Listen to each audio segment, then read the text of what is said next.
Assalomu alaykum. 5-sinf matematika darsligi va mashq daftarini yechishda davom etamiz. Hop, darsligimizdan 10-bobimiz o'rtacha qiymatga kelganmiz.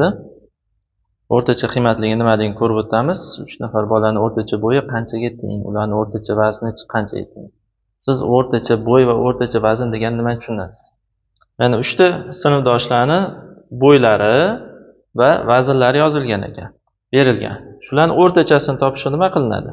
Bunaqa hisob kitoblar hayotda ham ko'p ishlatiladi. O'rtachasini topish uchun, masalan, bo'yni o'rtachasini topish uchun uchala sinfdoshni bo'ylarini qo'shib chiqamiz. 1.52 ga 1.35 ga 1.48 qo'shib chiqib, javobini topamiz, barobar bosib, keyin 3 ga bo'lamiz. 3 ta o'quvchinikini qo'shganligimiz uchun 3 ga bo'lamiz. Shunda ularning o'rtacha bo'yi kelib chiqadi. Vaznida ham xuddi shunaqa. 3 ta vaznini qo'shib chiqib 3 ga bo'lamiz. O'shanda 3 ta bolani o'rtacha vazni kelib chiqadi. Demak, nimalarni o'rtachasini topayotganda, demak, hammasini shu qo'shib chiqib, nechta qo'shganimizni, nechta qo'shgan bo'lsa, o'shancha songa bo'lamiz. Masalan, sinfda 30 ta o'quvchi bor. 30 ta o'quvchini, demak, o'rtacha yoshini topish kerak bo'lsa, hamma o'quvchilarning yoshini qo'shib chiqamiz. 30 ta o'quvchining yoshini qo'shib chiqamiz. O nechidir 100 bo'lib ketadi. Keyin uni 30 ga bo'lamiz. 30 ga bo'lsak, o'rtacha yoshi kelib chiqadi. Masalan, 5-sinf o'quvchilarining taxminiy o'rtacha yoshi 11-12 yosh bo'lsa, 13 yoshlik ham bo'lishi mumkin. Hammasini qo'shib, keyin 30 ga bo'lamiz. O'rtacha yosh kelib chiqadi. Rovna kelib chiqishi mumkin, rovna 12 bo'lishi mumkin, 12,5 bo'lishi mumkin. O'sha chiqqani javobi o'rtachasi bo'ladi. Masalan, ko'p bu danliklar ishlatiladi. Masalan, O'zbekiston aholisini o'rtacha oylik ish haqi qanchaligi? Masalan, O'zbekiston aholisining o'rtacha oylik ish haqi 7 million so'm yoki 10 million so'm degan, demak, ma'lumot chiqdi. Buni qanaqa topilgan? O'zbekistondagi barcha ishchilarni oyligi qo'shib chiqilgan. Qo'shgandan keyin nechidir milliard so'mlar bo'lib ketadi. Undan ham katta bo'lmasa, u milliard so'mni keyin O'zbekiston aholisiga o'sha nechta odam oylikka ishlaydi? Endi ishlamaydiganlar ham bor, yosh bolalar bor, qariyalar bor. O'sha ishlaydiganlarni nechtasini oyligini qo'shib chiqdik. O'shancha odamni sonini hisoblab chiqishimiz kerak.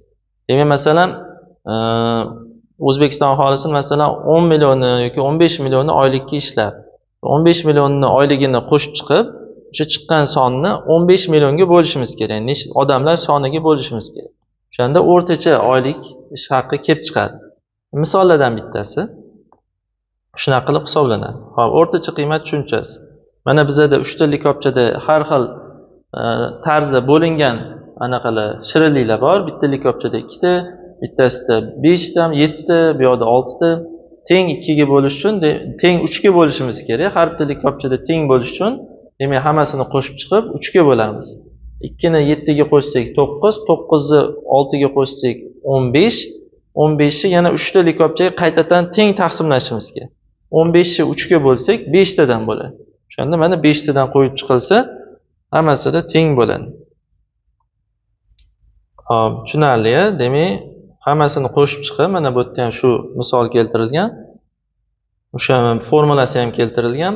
Hamma miqdorlarni jamini, qiymatini topamiz, ya'ni yig'indisini va miqdorlar soni. Nechta sonni qo'shib chiqdik? O'shancha songa bo'lsak, o'rtacha qiymat kelib chiqadi. Masalan, har bir likopchada sharlar soni o'rtacha qiymatini toping. 4 ta likopcha bor. 4 ta likopchada har xil sharlar bor. Soni har xil. 3 ta, bitta, 3 ta, 5 ta. Bularni qo'shib chiqamiz. 3 ga 1 4, 4 ga 3 7, 7 ga 5 12. 12 ni общий 12 ta sharimiz bor ekan. Ularni qaytadan 4 ta likopchaga qaytadan taqsimlashimiz kerak. Teng taqsimlash kerak. Buning uchun shu 12 ni 3 ga 4 ga bo'lamiz. 4 ta likopcha bo'lgani uchun 4 ga bo'lamiz. 3 tadan to'g'ri keldi. Hisob kitobi ana quyida keltirilgan, hammasini qo'shib chiqib 12 topdi. Ya'ni jami 12 ta ekan sharlar. Demak, 4 ta likopchaga taqsimlash kerak. 4 ga bo'linsa 3 ta, 3 chiqdi. Ya'ni har bir likopchada 3 tadan shar bo'lishi kerak ekan.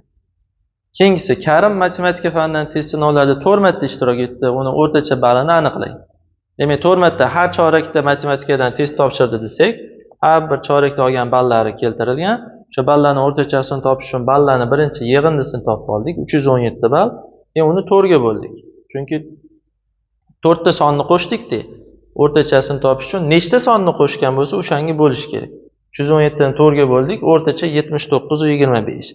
Mana shuncha 4 marta topshirgandan keyin Karimni matematikadagi o'rtacha bali 79/25 yoki yaxlitlab 80 deb olsak ham bo'lar ekan. Demak, Karim taxminan matematikadan 80 balli ilmga ega, bilimga ega desak ham bo'ladi, to'rttasidan. O'rtacha, oldiga o'rtachasini qo'yib, o'rtacha 80 balli desak bo'ladi. Keyingisi diagrammada ABCD idishlardagi suvning hajmi berilgan. Ular suv hajmini o'rtacha hajmini aniqlang.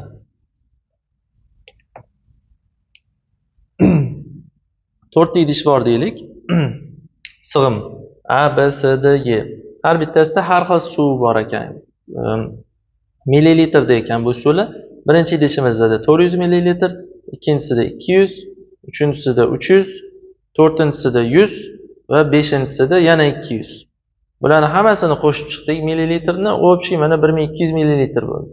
O'rtachasini toping degan. Nechta idishkini suvlarni qo'shib chiqdik? 5 ta idishkini. Demak, bu chiqqan umumiyni sonni hajmini 5 ga bo'lamiz, 240 millilitr. Demak, bizda 5 ta idish bo'lsa, o'rtacha har bitta idishga 240 millilitr suvimiz bor desak bo'ladi. Xo'p, sheringizni o'qing. Apelsinlar soni o'rtachasini toping. Birinchi idishda 10 ta apelsin bor ekan, ikkinchisida 8 ta ekan, uchinchisida yo'q ekan. O'rtachasini topish uchun hammasini qo'shamiz. 10 ga 8, 18. 18 ga 0 ni qo'shamiz, yana 18 qolaveradi. Va o'rtachasini topish uchun 3 ga bo'lamiz. Chunki 3 ta idish berilyapti-da, 3 ta idishdagi apelsinlar o'rtachasini toping deyapti. Mana bu yerda apelsin yo'q bo'lsa ham, bu ham hisobda-da. Agar bu idish umuman yo'q bo'lganda edi, 10 ga 8 ni qo'shib 2 ga bo'lgan bo'ladi. Endi 3-idishni ham beryapti. Demak, qo'shdik 18, 18 ni 3 ga bo'lamiz. 3 ta idishga. 3 ga bo'lsak, necha bo'ladi? 6 bo'ladi. Bu yerda yechimi men topibdim. Miqdorlar soni 3. Mana eslatib qo'yapti. 2 ga bo'lib qo'ymagan, 3 ga bo'lgan deyapti. 3 ta idish ishlatilgan deyapti. Demak, 10 ga 8 va 0 ni qo'shamiz, 18 bo'ldi. Endi 18 ni 3 ga bo'lamiz, 6 bo'ldi. Har bitta idishga 6 tadan apelsin to'g'ri keladi. Yoki umumiy shu 3 ta idishdagi hamma apelsinlarning o'rtacha qiymati har bitta idishga 6 tadan desak ham bo'ladi. Keyingisi, Kamola 7 kunda jami 45850 so'm sarfladi. U bir kunda o'rtacha qancha pul sarflagan? Shu endi umumiysi shu 45850 bo'lsa, shuni 7 kunda sarflabdi. Shu 7 ga bo'lib yuboramiz. O'shanda har kuni taxminan qanchadan sarflagani kelib chiqadi. Bu Kamola masalan birinchi kunda har kunda taxminan 6550 so'mdan sarflagan ekan. Bu javobimiz o'rtachasi. Lekin aslida har xil bo'ladi. Ba'zi kunlarda xarajat ko'proq bo'lib, masalan 10 ming sarflashi mumkin. Ba'zi kunlarda umuman sarflamasligi mumkin. Masalan, maktabga avtobusda qatnaydigan bo'lsa, ba'zi kunlari adasi olib borib, oyisi olib kelishi mumkin. Masalan, o'zi borib kelmaydi. Ovqat yemaydi, darslar kam bo'lgani uchun uyga ketadi. Tushlik qilmasdan, obed qilmasdan. Shunda kamroq sarflaydi. Qo'shimcha darslari bo'lsa, ko'proq sarflaydi, obed qilish kerak va hokazo. Shuning uchun 7 kun davomida har xil sarf bo'ladi, lekin 7 kunni qo'shib 45 mingni keyin 7 ga bo'lsak, 6550 dan o'rtacha to'g'ri kelyapti. Demak, Kamolaga keyingi oy davomida yoki keyingi hafta davomida ota-onasi pul bermoqchi bo'lsa, taxminan kuniga 6,5 ming so'm yoki mayli sal ko'proq hisoblab, kuniga 7 ming so'm hisoblab Kamolaga pul berishligi mumkin ekan. Endi xarajatidan kelib chiqib. O'ynagan o'rganing guruh bo'lib ishlar hayotiy misollar yordamida o'rtacha qiymat tushunchasi ma'nosini muhokama qiling. Sinfdoshingizni ayting. Masalan, birinchi namuna 3 nafar sinfdoshingizni o'rtacha bo'yini toping debdi. Shunaqa namunalar keltirishimiz kerak. 3 ta sinfdoshingizni bo'yini qo'shasiz, keyin 3 ga bo'lasiz. Viloyatingiz yoki shahringizdagi bir oy davomidagi o'rtacha havo haroratini toping. Bir oy davomida har kuni havo harorati kunduzi masalan necha gradus bo'lganini yozib chiqasizlar. Keyin hammasini qo'shib chiqasizlar. 30 ta kunda, 30 kun yoki 31 kun. Keyin qo'shib chiqqaningizdan keyin 30 ga yoki 31 kunli oy bo'lsa, 31 ga bo'lasizlar. O'shanda bir kun kuni oy davomida o'rtacha harorat kelib chiqadi. Hop, keyingisi uy vazifalarini bajarishga ketadigan kunlik o'rtacha vaqtni hisoblang debdi. Demak, bir hafta davomida hisoblab chiqasizlar taxminiy. Dushanba kuni qancha sarfladinglar uy vazifalarini bajarishga? 2 soat. Seshanba kunichi 3 soat, chorshanba kunichi 1 soat. Hammasini qo'shib chiqasizlar va 5 kun dars qilsanglar 5 ga, 6 kun dars qilsanglar 6 ga, 7 kun dars qilsanglar 7 ga bo'lasizlar. Uning uchun 7 ta kundagi, ya'ni nechta kundagi soatlarni qo'shib chiqqan bo'lsanglar, masalan, o'shancha kunga bo'lish kerak bo'ladi. Masalan, 6 kun dars qildinglarmi? 6 kun soatini qo'shib chiqdinglarmi? 2 soat, 1 soat, 3 soat, 1,5 soat, 2,5 soat. 6 ta sonni qo'shib chiqdinglarmi? O'rtachasini topish uchun 6 ga bo'lish kerak. 7 ta sonni qo'shib chiqsanglar 7 ga bo'lishinglar kerak. 5 ta sonni qo'shib chiqsanglar, demak 5 ga bo'lishinglar kerak. Keyingisi, mobil telefoningizga bir hafta davomida kelgan SMS xabarlarning kunlik o'rtacha sonini toping. Demak, bir hafta davomida kelgan SMSlarning sonini hisoblab chiqasizlar. Masalan, 140 ta bo'ladimi, 70 ta bo'ladimi? Bir haftalik, bir haftada 7 kun bor. Kunlik o'rtachasini topish uchun o'sha SMSlarning sonini, umumiy sonini 7 ga bo'lishimiz kerak. 7 ga bo'lib olsak, bir kunda taxminan nechta SMS kelishini topsak bo'ladi. Hozir bajaring o'rganingni qilib olamiz, keyin mashq daftariga o'tamiz. Quyidagi sonlarning o'rtachasini toping debdi. Hammasini qo'shib chiqasizlar mana. Hammasini qo'shib chiqsanglar 12 ga 18 30 bo'ladi. Keyin 25 qo'shamiz, 55, keyin 45 qo'shamiz, 100 bo'lar ekan. 4 tasini qo'shib chiqsangiz 100 bo'lar ekan, 4 ga bo'lamiz. O'rtachasini topish uchun 4 ta sonni qo'shib chiqdimi? Shuning uchun 4 ga bo'laman. 100 ni 4 ga bo'lsa 25. Demak, bu sonlarning o'rtacha qiymati 25. Ba'zilari 25 dan katta, ba'zilari kichkina. Hop, lekin o'rtachasi 25. Hop, bu yoqda mana 5 ta son. Shu hammasini qo'shib chiqamiz. 1,5 to'g'ri yozaman. Menimcha 2 u 3 10lik kasrladi, 4 u 9 8,5 va 0,8. Qo'shib chiqsak 18 bo'lar ekan. O'shani 5 ga bo'laman. 5 ta son-ku, 1 2 3 4 5. 5 ta sonni qo'shib chiqdim. Shuning uchun 18 buni sonlarning o'rtacha qiymatini topish uchun yig'indisini, ya'ni 18 ni 5 ga bo'lamiz. 3 u 6 bo'lar ekan. Keyingisi, u yoqdagi 4 ta sonni qo'shib chiqamiz. 100 85 90 112. 387 bo'lar ekan. 387 ni 4 ga bo'lishim kerak. Bu yerda 4 ta son.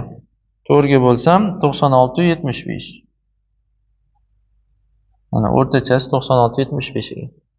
Keyingisi 308 ni 4 u 6 ga, keyin 9 u 2, keyin 5 u 4, keyin 10 u 5. 33,5. Buni 5 ga bo'lamiz. 5 ta sonni qo'shib chiqdim-da umumiy. 6 u 7 bo'lar ekan. Hop, o'rtachalarni topdik sizlar bilan. Endi keyingi misol. Hop, keyingisi, quyidagi miqdorlarning o'rtachasini toping. Buni ham hammasini qo'shib chiqib o'rtachasini topamiz. Bu endi massada berilgan. 13 u 2 kilo qo'shamiz, 7 u 1 kilo qo'shamiz, 4 u 36 kilo qo'shamiz, 10 u 12 kilo. Qo'shsak 34 u 78 chiqdi. 34. Hop, buni nechaga bo'lamiz? 4 ga bo'lamiz. 4 ta son, 1 2 3 4 tasini qo'shdim. Hop, buni 4 ga bo'lsam 8 u 695.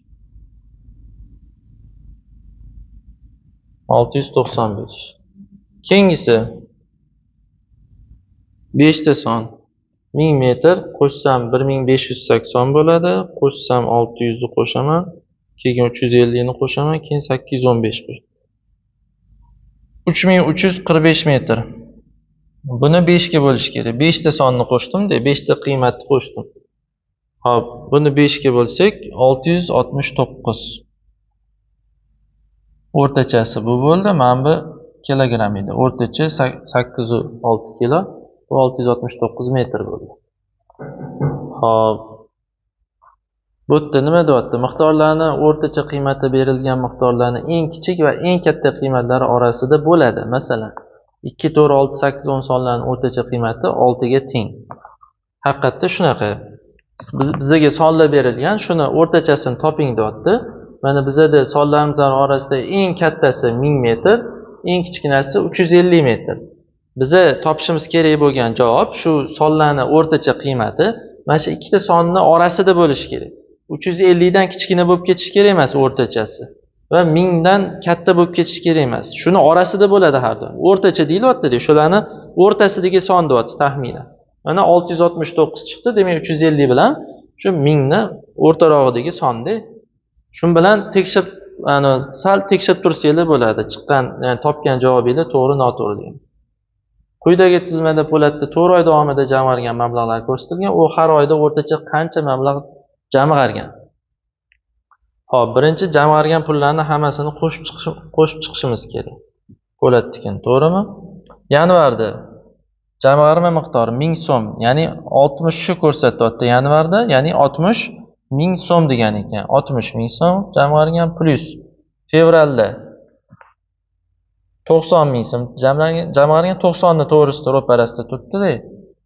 Hop, mart oyida 80 ming so'm va aprel oyida 80 bilan 70 o'rtasida 85. To'g'rimi? 80 martda va 85 aprel. Uni 4 ga bo'laman. 4 ta oydagi jamg'armasini qo'shib chiqdim. Shuning uchun o'rtachasini topish uchun 4 ga bo'lamiz. Hop, 90 ga 60 qo'shsa 150, keyin 160, 315 bo'lar ekan. 315 tepasini o'zi qo'shib chiqqanimda. Bo'lu 4. Endi buni 4 ga bo'lsam 78 va 75.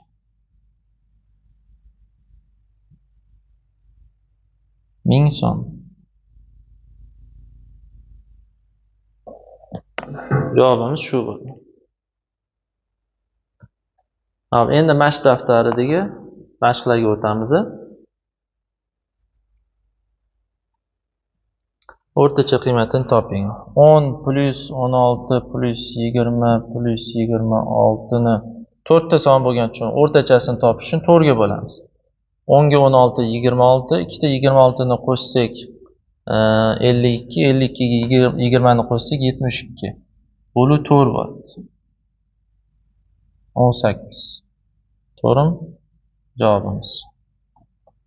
Hop, keyingisi 9, 17, 0 va 14.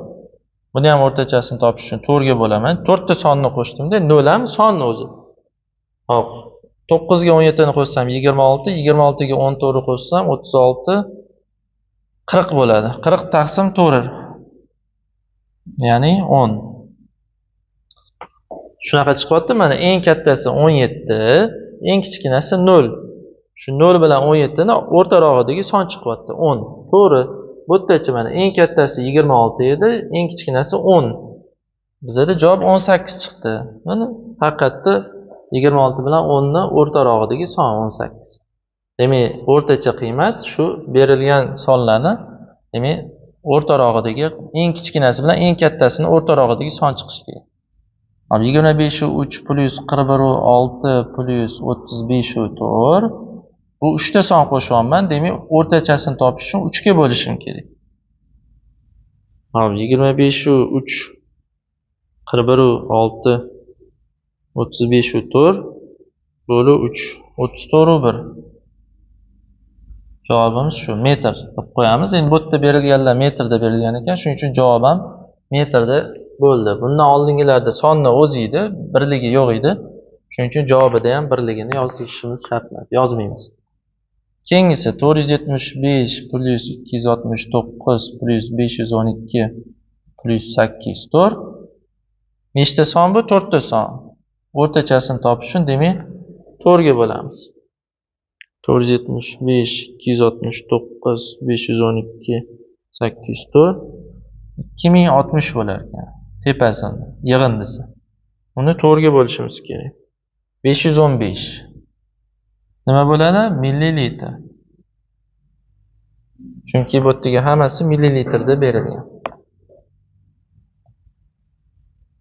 Keyingisi Lola opa 4 kunda 1400 ta shirin kulcha sotdi. U bir kunda o'rtacha nechta kulcha sotganini toping. Hop, o'rtachasini topish uchun o'sha 1400 ta 4 kunda sotdimi, 4 ga bo'lamiz. 1400 ni 4 ga bo'lsa necha bo'ladi? 1200 ni 1200 ni 4 ga bo'lsa 300 tadan bo'ladi. 200 ni 4 ga bo'lsa 50. Javob o'rtachasi 350 tadan kuniga sotgan ekanlar. Keyingisi 5 ta bola uchun ovqatning umumiy narxi shuncha, har bir bola uchun ovqatning o'rtacha narxi qanaqa? Hop, demak 5 ta bola ovqatlanibdi. 207.500 so'm to'lashingiz kerak deyishdi. Uni 5 ta bolaga bo'lamiz. O'rtacha taxminan o'zi hamma o'zi yeganiga to'lagan yaxshi-yu, o'rtachasini topish uchun teng 5 ga bo'lib yuboramiz. 41500 dan to'g'ri kelar ekan. Demak, hamma taxminan 41500 dan to'lash kerak agar bir xil ovqat yegan bo'lsa. Jadvalda 3 ta bolaning massasi berilgan. Bitta bolaning o'rtacha massasi qancha? Ya'ni bitta bolaning o'rtacha massasini topish uchun hammasini massasini qo'shib chiqib nechiga bo'lamiz? 3 ga bo'lamiz. 3 ta sonni qo'shib chiqyapmiz. 38 u 5, 45 u 4, 41 u 8, 125 u 7 bo'lar ekan. Bo'lib 3. 41 u 9 kilogramm. Bu yerda endi kilogrammlarda berilganda javobi ham kilogramm. Shunaqa bo'ldimi? Eng kichkinasi 38 edi, eng kattasi 45 edi. 41 38 bilan 45 orasidagi son bo'ldi. Demak, 3 ta bolani o'rtacha vesi har bittasiniki 41 u 9 kilodan, ya'ni taxminan 42 kilodan deb olsak ham bo'ladi o'rtacha. Xo'p, quyidagi ustunlik diagrammada Muslimani 4 ta fandan test natijalar keltirgan, u testlardan o'rtacha necha ball olgan? Xo'p, qo'shib chiqamiz. Ingliz tilidan necha ball? 80 dan bitta bo'lak kam. Har bitta bo'lak necha degani? Mana 70 dan 80 gacha o'zi 10 ta ball bor, 10 ball bor. Shu 10 ballni 5 ta bo'lakka bo'lib chiqishibdi. Demak, har bitta bo'lagimiz, kichkina bo'lagimiz 2 balldan degani.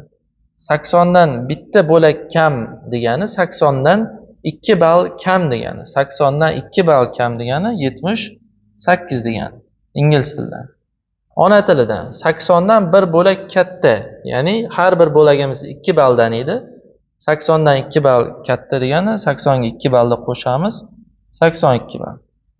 Matematikadan 80 dan 2 ta bo'lak katta, ya'ni 4 ball ko'p, ya'ni 84. Keyingisi tabiiy fanlar. Bu rovna 80 da turibdi. Kim edi bu? Muslimani, demak, hamma ballarni qo'shib oldik. Buni 4 ga bo'lishimiz kerak, to'g'rimi? 4 ta ballni qo'shib chiqdik-ku, shuning uchun 4 ga bo'lamiz. 78 ni qo'shamiz, 82 ga qo'shamiz, 84 qo'shamiz, 80, 324 bo'ladi. Buni 4 ga bo'lish kerak. 81. Demak, o'rtacha balli fanlardan 81 balldan ekan.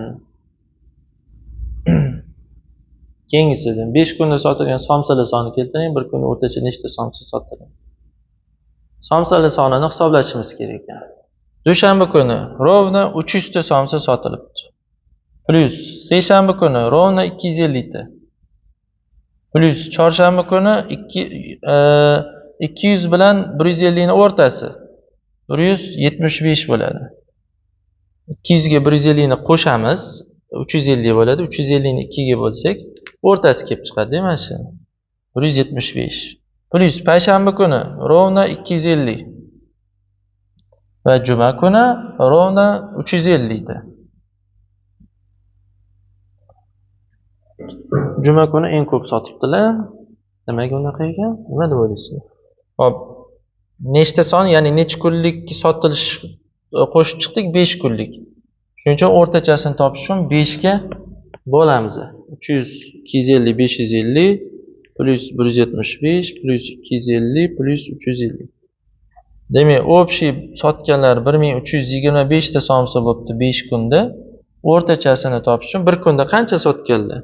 5 ga bo'lamiz, 265. Demak, o'rtacha kuniga 265 ta somsa sotar ekan. Hop, keyingi mavzuyimizni keyingi videolarda ko'ramiz. Xayr, salomat bo'ling.